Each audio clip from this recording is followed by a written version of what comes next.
Ես Նարեկն եմ Ավետիսյան, արդեն տարի 3 ամիս է ծառայում եմ բանակում։ Հայրիկի հորդորն է եղել, որ ես ընտրեմ զինվորականի մասնագիտությունը։ Փոքր ժամանակվանից դեռ տեսնելով նրան համազգեստով միշտ ցանկություն եմ հայտնել ես նույնպես կրեմ այդ համազգեստը։ Հոր հետքերով զինվորականի ուղին ընտրած լեյտենանտ Նարեկ Ավետիսյանը մասնագիտությամբ հրետանավոր է, փոքր ստորաբաժանման հրամանատար, ծառայում է ուսումնական զորամասերից մեկում։ Թեև երիտասարդ սպան երկարամյա ծառայության փորձ չունի, բայց արդեն հասցրել է նվիրվել իր գործին եւ պատվով է իրականացնում առաքելությունը։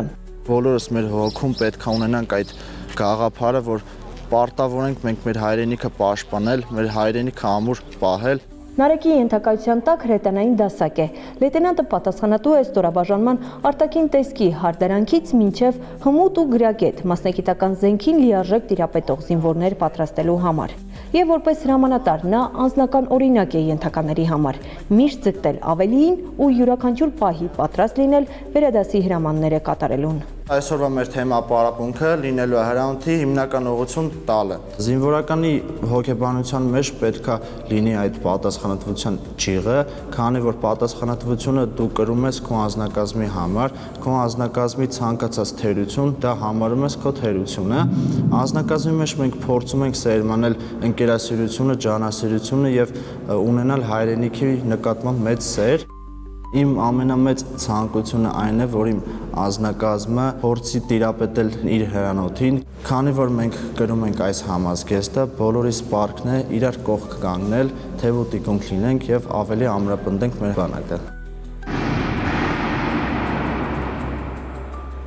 Ըստ լեյտենանտ Ավետիսյանի ստորաբաժանման ճիշտ ղեկավարումից է կախված արդյունավետ ծառայությունն ու խնդիրների ճշգրիտ եւ ժամանակին կատարումը։ Ուստի որպես դասակի հրամանատար Նարեկը նաև խիստ ուշադրություն է դարձնում անձնակազմի բարեհոգեբանական պատրաստվածությանը։ Այդ նպատակին է միտված նաև զինվորների հետ պարբերաբար անցկացվող զրույցները։ Մենք բոլորս մի նպատակի համար ենք այստեղ, պատվով պահենք մեր հայրենիքը։ Դուք դառնալու եք կրտսեր հրամանատարներ ու պետք է պատասխանատվության բարձր գիտակցումով կատարեք ձեր առջև դրված խնդիրները։ Մարտի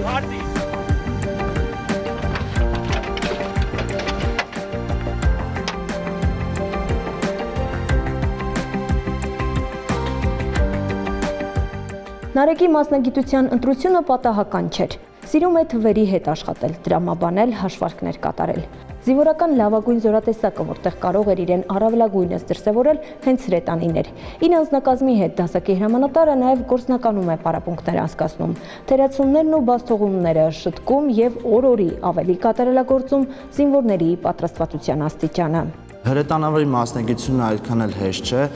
քանի որ մենք բոլորս, նաև ես, ամեն օր փորձում եմ իմ գիտելիքները ավելի ընդլայնել։ Հիմնական նշանակետը ո՞րն եք վերցնել։ Որպես հնական ընտրել ենք Խողովակի ձախեզրը։ Հրամանները մարտի ենք բերում եւ փորձում ենք հրաձգություն կատարել եւ այդ հրաձգության ժամանակ թե զինծառայողները, թե մենք ամեն մի կրակոցից սկսում ենք ավելի լավ, ավելի ուժեղ կատարելագործել մեր հմտությունները։ Մարտի Զինվորական համազգեստ կրելն առաջին հերթին պատասխանատվություն է, իսկ ուսումնառության 6 ամսվա ընթացքում շարքային զինվորից հմուտ եւ բանիմաց զինվորական պատրաստելն առավել պարտավորեցնող եւ պատվաբեր առաքելություն, նշում է ստորաբաժանման ղեկավարը։ Նշանառուն իր նշանոցային հարմարանքները տեղադրելիս պետք է անպայման ճշգրիտ տեղադրի եւ առանց վնասվածքների, այսինքն պետք է կատարել արագ, բայց նույն ժամանակ խելացի կերպով, պարզ էր բոլորիդ։ Մենք սպաներով փորձում ենք նրանց մաքսիմալ տանկ գիտելիքներ, որպեսզի նրանք կարողանան զորքերում կիրառեն եւ փոխանցեն իրենց անձնակազմին։ Լեյտենանտ Նարեկ Ավետիսյանը վստահեցնում է, դեռ երկար տարիներ է շարունակելու ծառայել հայրենիքին, անմնացորդ նվիրվել սեփական առաքելությանը, հավատարիմ երդմանն ու զինվորական կոչմանը։ Լաուրա Մամյան, Արամ Սիմոնյան, Զինուշ